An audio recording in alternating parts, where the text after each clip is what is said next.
Thank you for coming to the first session. Hopefully people will be streaming in from breakfast. The first session is uh, environmental and sensing, sorry, one. Uh, have some exciting talks. But first, while we're waiting for people to stream in, let's play the video of the 3-minute talk. There's a slight change to the order, but that's been updated on the program. Hello everyone, I'm Hong Yonghan. Also, coral reefs are special and vital marine ecosystem. Massive coral degradation began to occur due to the increase in the global temperature and the intensification of human industrial activities. Since 2010, nearly all regions have been experienced a decline in coral coverage, with the most significant decrease occurring in the water of Asia and Australia. Recently, CNN has been applied in coral image classification. Coral reef protection requires accurate coral recognition because it is the foundation for learning the distribution, disease, and growth of coral reef, informing the proper way for the action. These classification models, however, are difficult to be generalized from the trained coral image in a marine region to the coral image in the different marine region.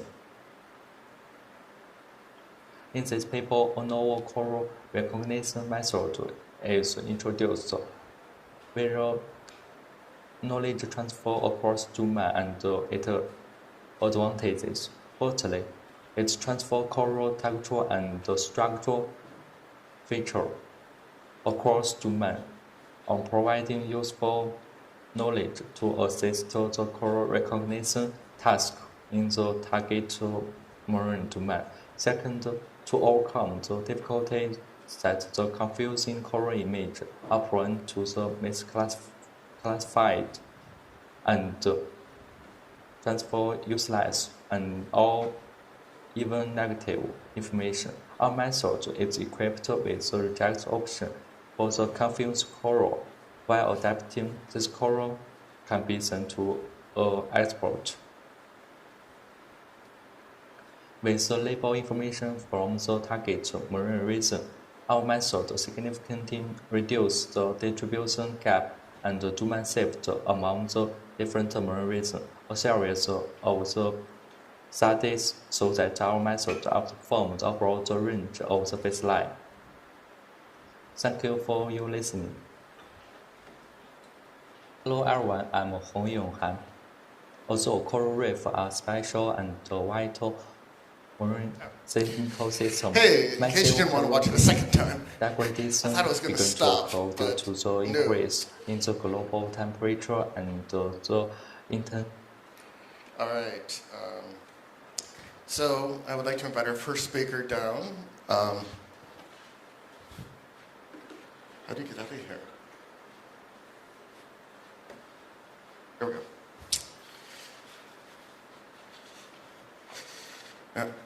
This talk is called Towards Deep Learning for Predicting Microbial Fuel Cell Energy Output. Adam Hess Dunlap from UC Santa Cruz. I think this is a super exciting topic because powering things by dirt seems really cool. So with that, you have 10 minutes, and then we'll have 3 minutes for questions.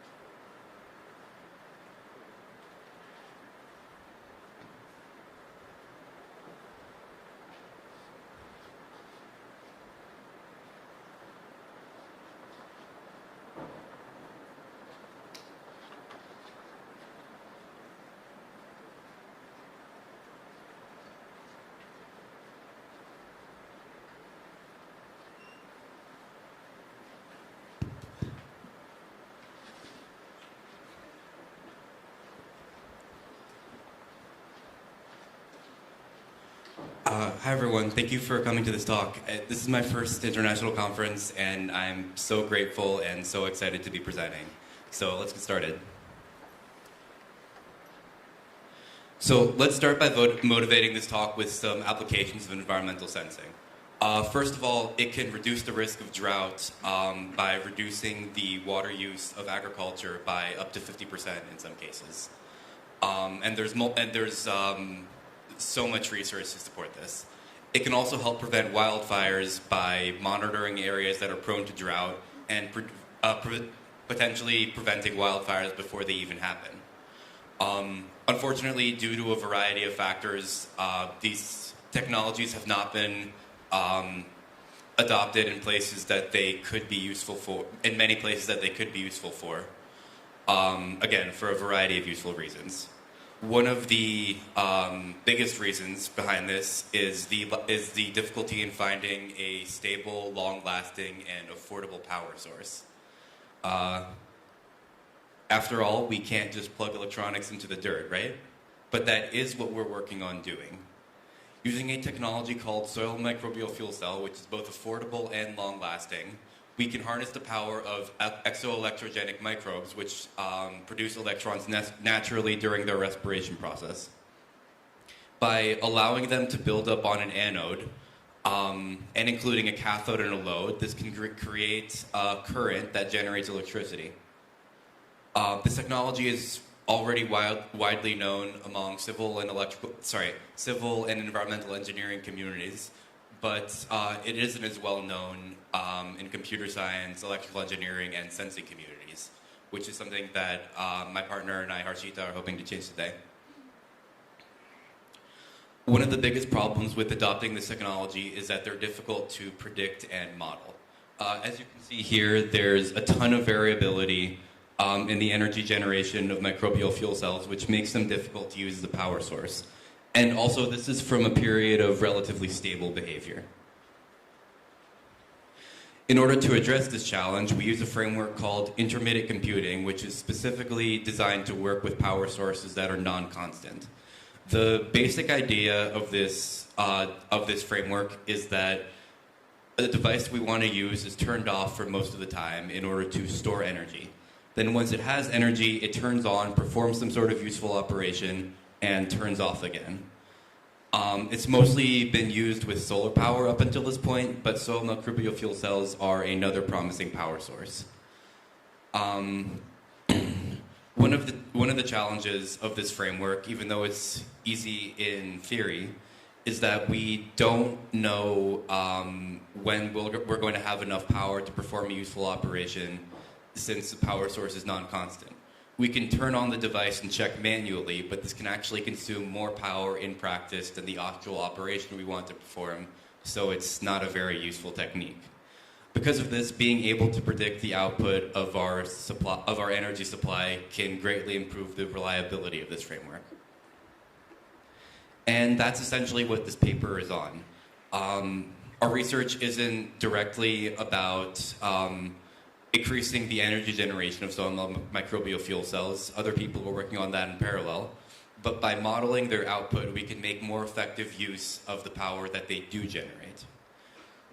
This work uses a LSTM, long short-term memory deep learning model, and can predict energy output between 3 and 60 minutes into the future.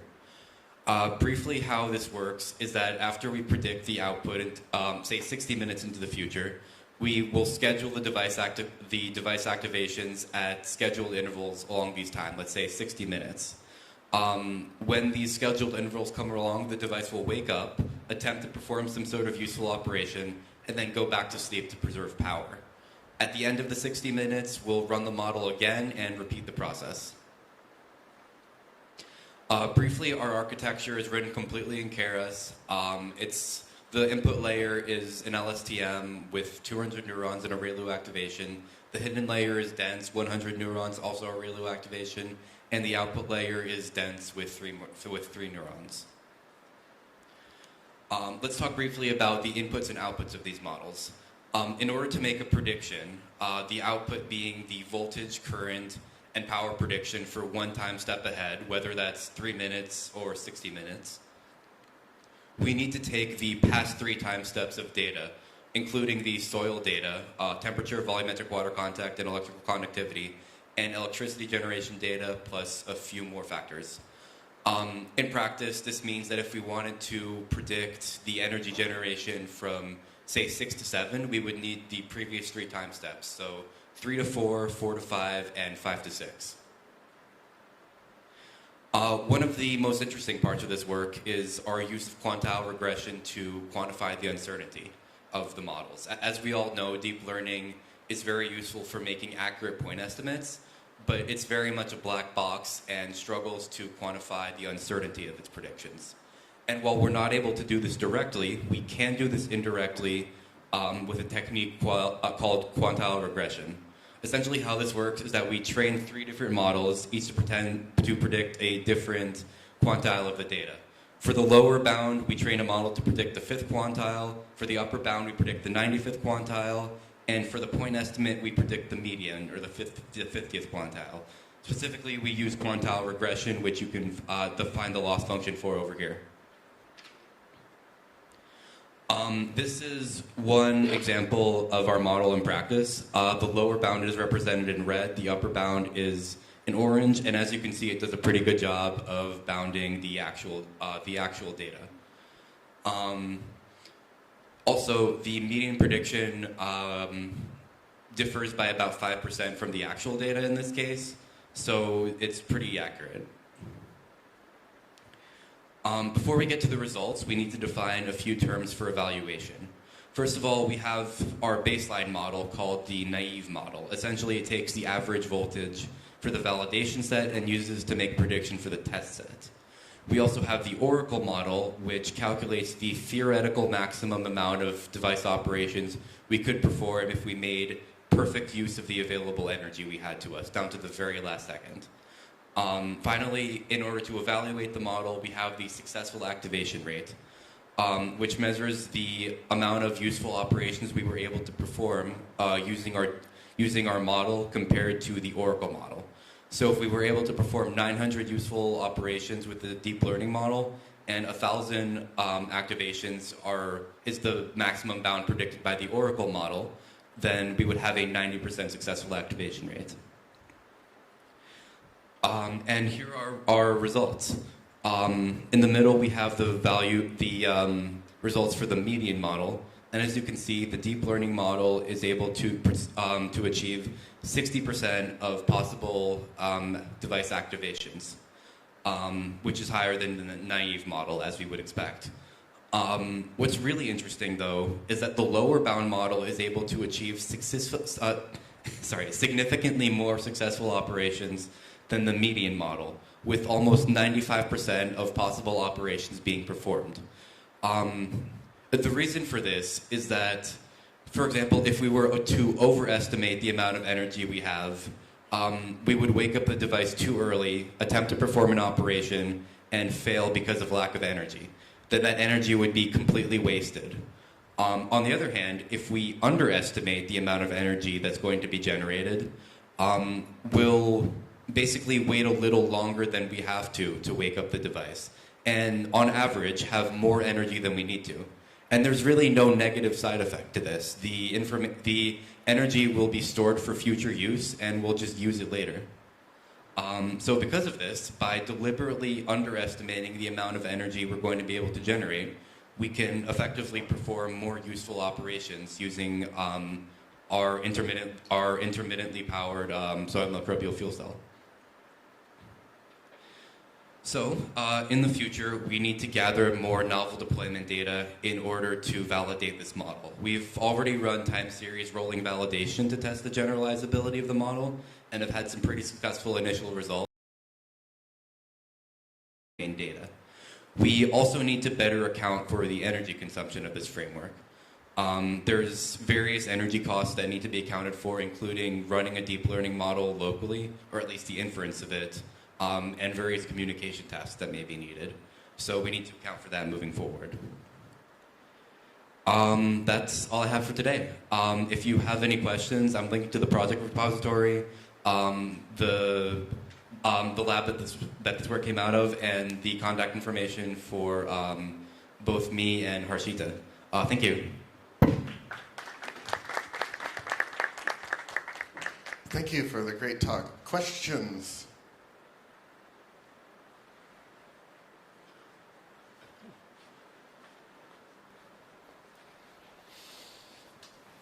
How do you account for that high level of fluctuation in the output data over such a short period of time? And why do you need to measure the soil moisture so frequently? You mean for the input data? Well, the way we account for fluctuation is by essentially using the lower bound of the model to predict the energy generation.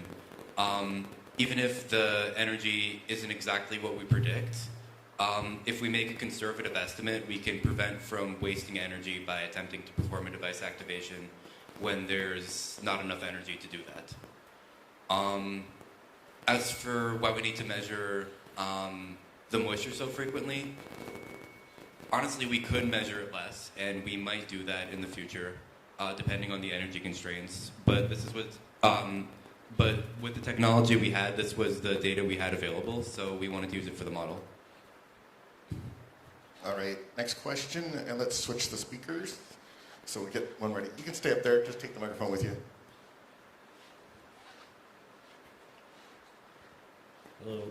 Hello. In the back. Does the type of soil change the energy output? Have you tried it in different landscapes? The short answer is yes, but we don't have too much hard data on how, because we haven't been able to deploy it in as wide a test set of soils as we would have liked to. One more question? There was someone with a hand up, I thought. All right, well, let's thank the speaker. All right, transitioning from soil to bad things in soil, landmines. Still soily. But yeah, thank you. Thanks to the organizers of the conferences. It's been amazing 4 days. I'm going to talk about our work on relent risk estimation of landmines via interpretable invariant risk minimization. This is joint work with Siki, Ki, Hoda, and Fei from Carnegie Mellon University, then Didier from the United Nations Mine Action Service in Colombia, and Francisco from the Colombian Campaign to Ban Landmines, which is a local demining NGO. And we are running the model field test there with them. So far we found 3 landmines in a recently prioritized area in the country. So landmines, what are exactly? Are these explosive devices that are buried underground with the intention to kill or harm humans, are activated by proximity, and the main issue is that they remain a threat to war-affected communities for many years. Even after conflicts have ended, they remain out there posing threats to the physical integrity of these communities, but also delaying the economic development, leading to loss of forest areas.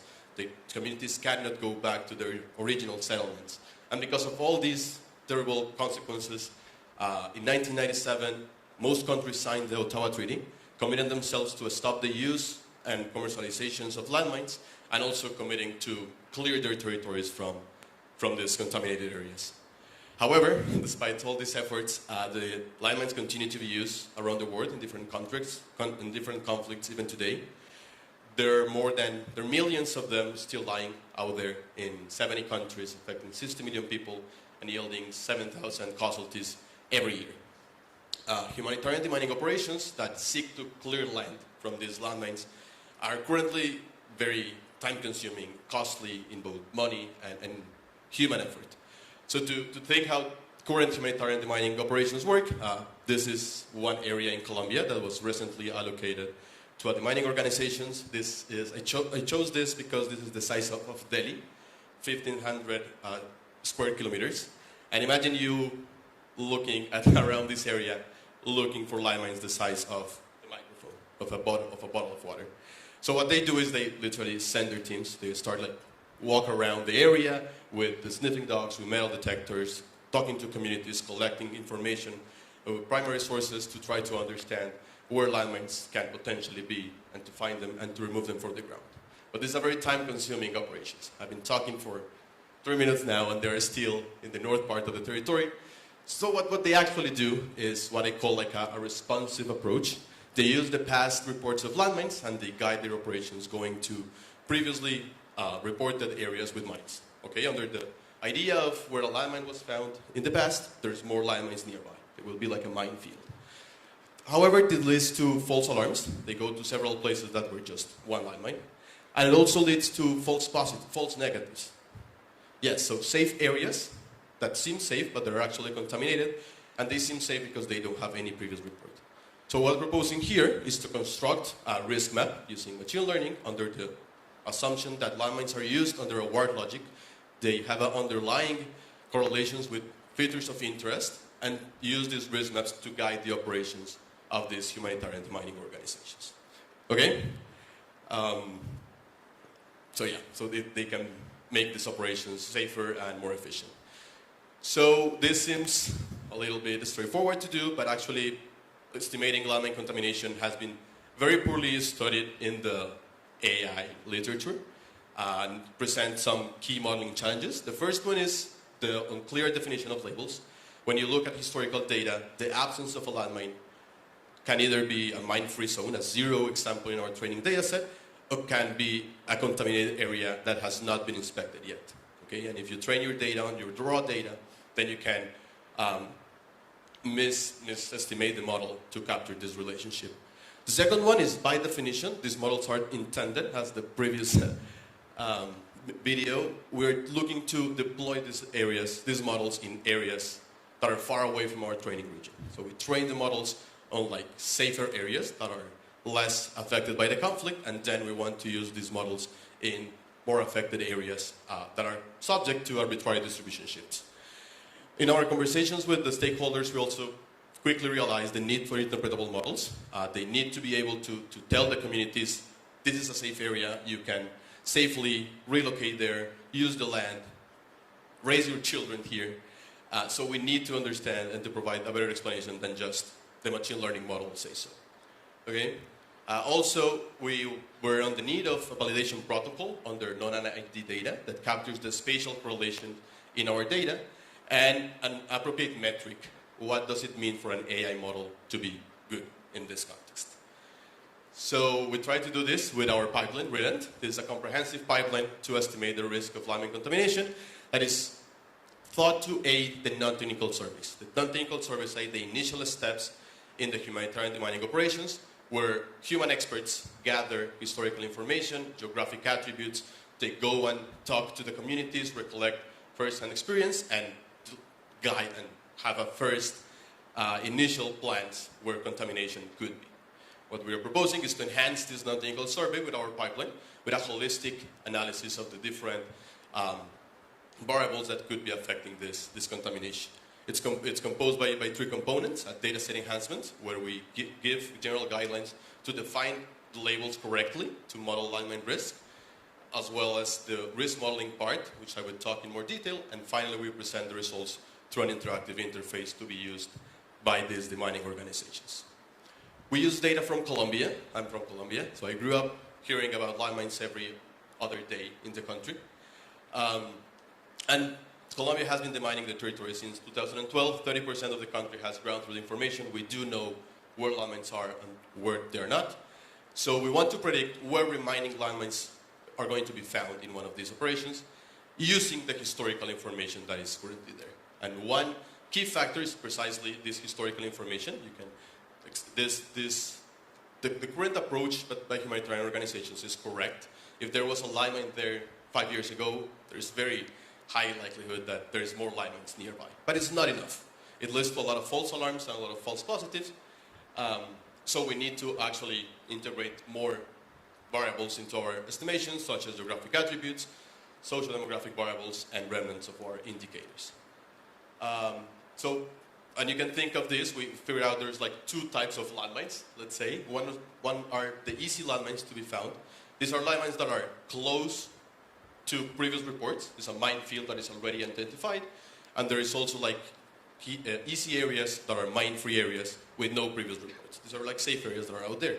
The problem is these hard areas where new landmines are with no previous report. Rural areas where the state cannot collect data since 40 years, and they're still contaminated, and these areas that seem nice, seems fine, and it's a very costly false negative if you pretend to give this back to communities. Or as well as false alarms of hazardous areas that are flagged as mine-free.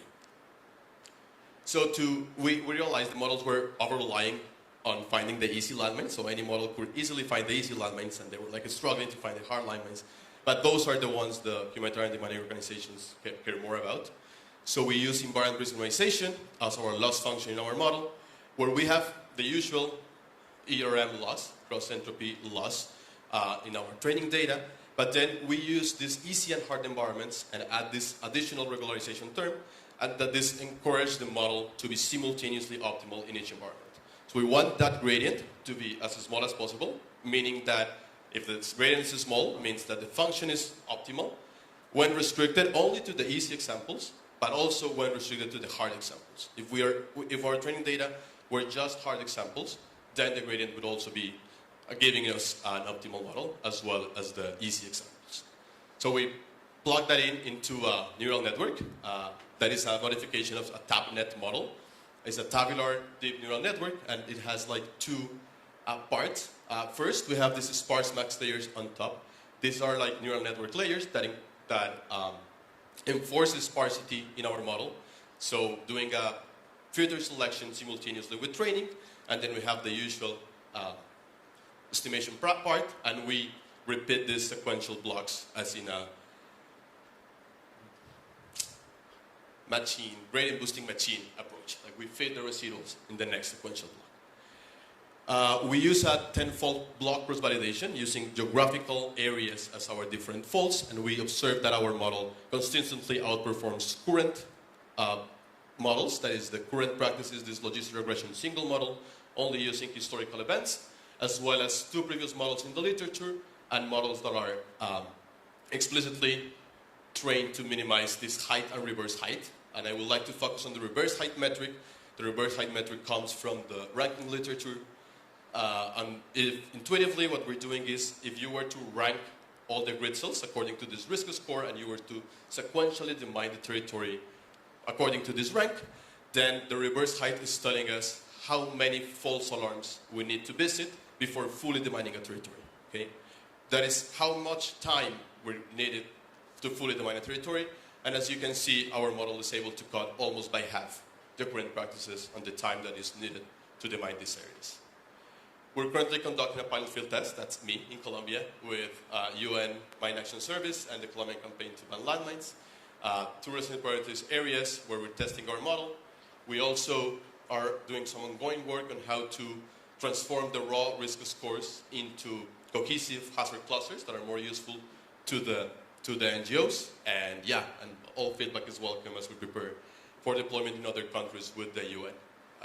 And yeah, we found 3 landmines in one of the priority areas. So with this encouraging feedback, we're looking forward to deploy at larger scale. So thank you very much. These are the references. You can see the paper if you want, and also help me find a job. Thank you. Thank you. Interesting talk. Questions?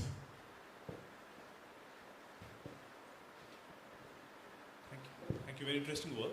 Are you also taking some of these decisions or updating the risk scores sequentially in time? As in, if you do more deployments, you figure out that places where you thought the risk was high is indeed low or high. Do you update these scores? Very interesting question. I do not. Like currently, like these maps are like a static pictures that we gave at the NGOs at the beginning. But as you correctly imagine, this is a more iterative process where these organizations start going to these areas and figure out, oh, there's a lot of landmines here. It looks like it's a more hazard area. Then they go here and there's nothing here.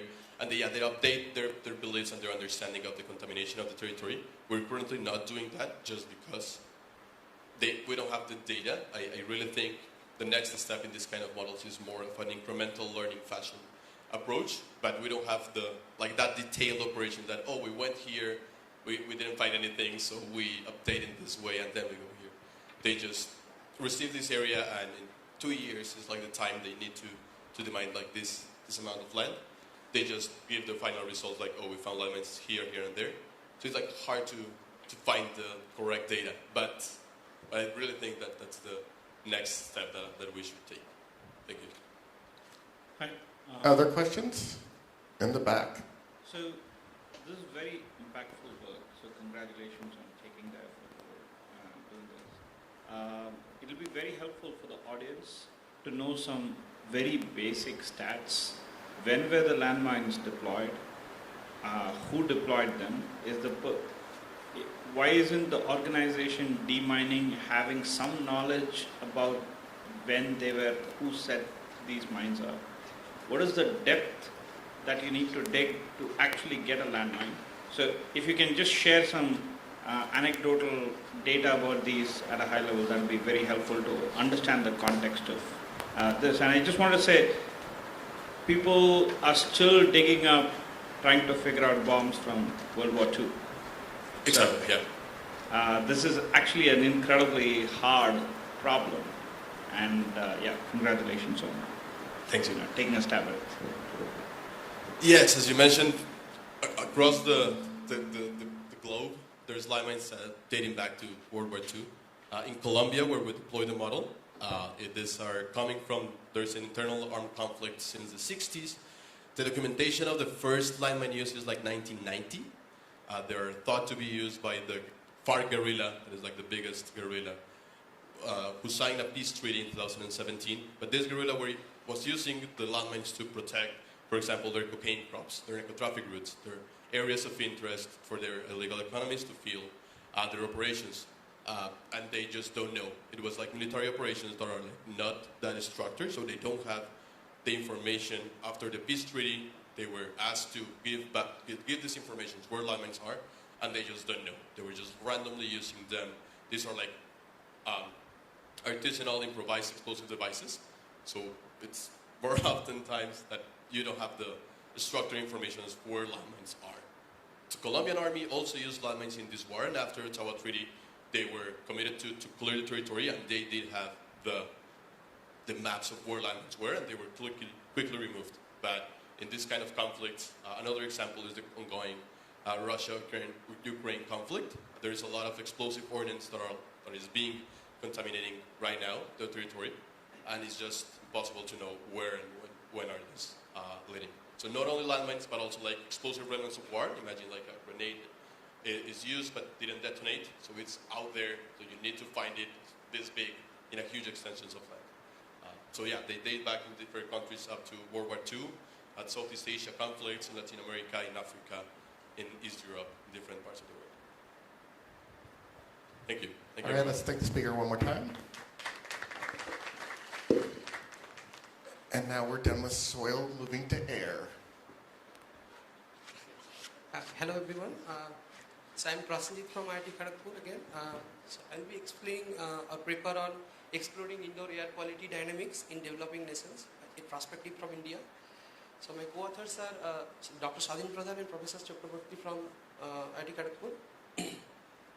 So this picture actually shows the pollution consideration like nationwide, like in each nation in outdoors. But the indoors are also impacted by outdoors. So basically, what you see, these developing nations are most impacted by pollution. So the indoors are also polluted. So that's why we choose India to explore their dynamics.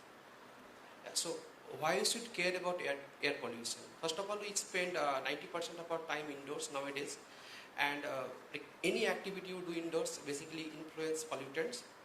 For example, this cooking, sleeping, or lighting some incense sticks, or leftover food as well, right? They all impact pollutants. Now, what are the health impacts? For short term, it can cause headache, confusion, anxiety.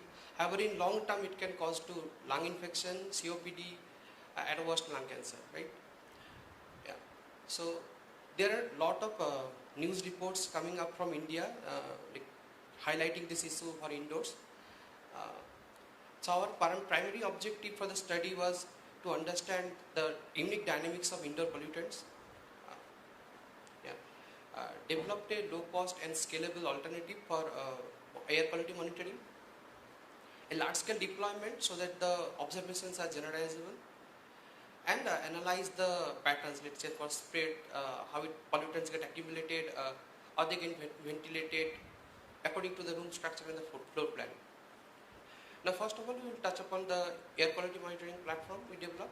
So existing air quality monitors, they touch upon these two verticals and one is visualization and easy to use. So the existing platforms, they only care about visualization and how it is easy to use, okay. And they sometimes give us actionable insights as well. By actionable insights, I mean what we can do to reduce pollution. But the shortcomings are they are isolated, so they don't communicate with each other. They lack user interaction, and there is no remote maintenance capabilities, and they are very small scale also. So basically, they are tested in a small scale environment. Oh. Yeah. So there are some commercially available monitors as well. However, they touch upon this remote one management and somewhat external insights as well. But what we want a platform that touch upon all those 5 verticals. That is, it collaborate with each other and it use user feedback to build on top of it. So we named our platform Distributed Air Quality Monitor. So the hardware, some of you have looked this hardware earlier, right? Below your desk yesterday when I was collecting some data. So what it does, it collects 8 pollutants, and it features, it's a very portable device like lunchbox size. It's very low power and plug and play, so easy to deploy, and it requires a Wi-Fi and a wall outlet. And for user interaction, we use an app, a voice annotation app. You can just speak to the phone and your speech will be recorded in textual format. Yeah. So with this, we started our field study, and we deployed in 5 types of indoor environments. Here you can see the age groups and the occupants per site distribution. So we deployed in 30 indoor sites from 4 Indian cities for over 6 months, where 46 participants actually take part in the study. Here are some pictures of the deployment. Yeah. So in this presentation, we'll talk about few dynamics like how pollutants get ventilated, how airflow impacts them, and how room structure and floor plan impact them. And later on, you can look it up in the paper how daily activities and others impact it. Yeah. So for indoor ventilation, we touch upon only kitchen and bedroom. So we observed that exhaust fan, windows, and split ACs, these all contribute to either ventilation or accumulation of pollutants. Right. For kitchen, let's say if I don't turn on the exhaust fan, so it basically increase pollutants and accumulation of pollutants. So these are some pollutants that get increased when you don't turn on the exhaust fan. And one key observation that we found that is related to human behavior is we are more sensitive to temperature, and we take action based on temperature. So when the temperature is high, we remember to turn on the exhaust fan. Whereas there is let's say comfortable temperature, we usually forgot. Okay, that increase our exposure to pollutants. Let's say for bedroom, it's mostly impacted by split ACs, as we see. So at night hours, when you are sleeping in a split AC, the pollutants don't get ventilated, and basically you are exposed to a lot of pollutants. Why? Because split AC circulate air and to increase efficiency. Obviously, it circulates the indoor air and don't ventilate it. Okay, so bedroom causes long-term pollution, and these are some pollutants that get impacted by or get accumulated when you are not ventilating properly. Yeah. So now how airflow impacts. So airflow basically impacts spread. So what we found in our study, we saw 3 types of airflow: natural, active ventilation, and swirling. So when you are turned on a ceiling fan, let's say. Yeah. So let's say I am turning on a ceiling fan in an indoor environment when cooking is happening, right? So at T+11 cooking ended, However, the pollutants don't deplete till T plus 17. So for 6 minutes it spreads towards the indoor environment, right? And after like T plus 48 minutes, it gets ventilated a while, but there are some of the rooms they're actually trapping pollutants. So they don't have enough ventilation, but they trap pollutants. Now finally the floor plan and room structure. So how they impact pollutants. So floor plan, we found 3 types of room structures. So when the kitchen is well ventilated, let's say the kitchen and hall are connected and the kitchen is isolated. So we'll touch upon this isolated kitchen a bit. So yeah, the cooking starts at T and ends at T plus 33 minutes. But we have seen that for isolated kitchen, the pollutants get trapped. And it takes a lot of time to like naturally ventilate VOC, for example. VOC is a pollutant that is very aggressive in spreading. And finally, we have seen for after T plus 90 minutes, the pollutants get trapped in some parts of the indoor. Right? And for a room structure where kitchen and hall is connected, we have seen a rapid spread of pollutants. However, the pollutants get quickly depleted as well because of the open room structure. Yeah, and then you can see the paper and understand this how activities impact pollutants and more other observations as well. So the key takeaways are bedrooms are more polluted than kitchens because we are using split ACs and it doesn't get proper ventilated. Airflow directs the spread of pollutants. So and households with larger windows can be very effective in ventilating pollutants. Isolated rooms, they can trap pollutants and lead to long-term lingering of the pollutants. And VOC and ethanol, these 2 pollutants are very aggressive in spreading and hard to ventilate. So you should look up, you should take care of these things. Yeah. And occupants' behavior obviously influences pollutants. So what we do in indoors that impacts how pollutants gets generated and spread. Now we did a qualitative survey on the platform as well with our users. So yeah, these are some metrics we evaluated it on. So the overall score of this PSSQ study, we found 2.04, which is very usable. And for the annotation app, we have did a NASA TLX survey to understand how much load intensive it is. So we found the frustration level is very low. So it's ranged from 0 to 20. So 3.21 is very acceptable. Yeah, and for the user agreement studies, we have seen most of the people have agreed on the portable design of the platform. It improves their awareness of indoor pollutants, and they have also agreed on the usability and user friendliness of the system. So in conclusion, we developed this platform. We did a real world field study on 30 households. And we have explored indoor air quality dynamics for middle-income households, and we have did an extensive testing and evaluation of the platform. So in future, we try to look into optimal placement of these sensors to minimize the cost further, to minimize the deployment cost further. And these are my co-authors. And thanks to Google Research and BMRF for funding this research, and also to ACM Compass for the travel radar. Thank you. Any questions? Yeah, so I also prepared a demonstration from the data I collected yesterday. We just So there are 2-3 observations you can see.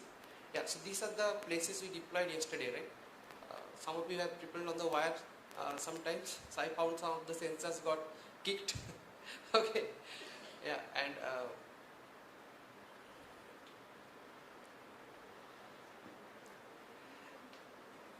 so during lunch, what we see, we saw an increase in VOC and carbon dioxide because of food and let's say gathering of people, and also the PM 2.5 increase, right? Because we're working in that area. And for the meetings, for the talks, we have seen the upper rows, right? There is the pollutants are more. Okay. Yeah. Are you guys moving now? Yeah. And All right. Yeah. What kind of Yeah. Thank you so much for this informative talk. Do you guys have any questions? First of all, let's thank the speaker. Thank you. And questions for the speaker?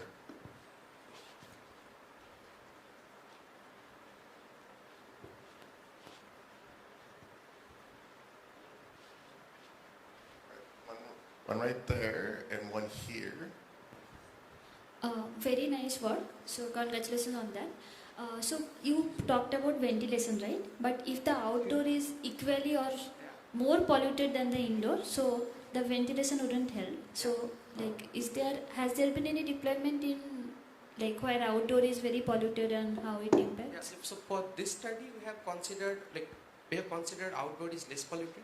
Let's say for Delhi, right? If I am opening windows in Delhi, then pollutants will get into the indoor environment, right? It will make the indoor more bad, right? So we have to deploy the system in those type of areas to further, let's say, for that case, we will kind of try for where to place purifiers kind of stuff instead of going for an opening windows type kind of stuff. Okay, thanks. Hello. Thank you.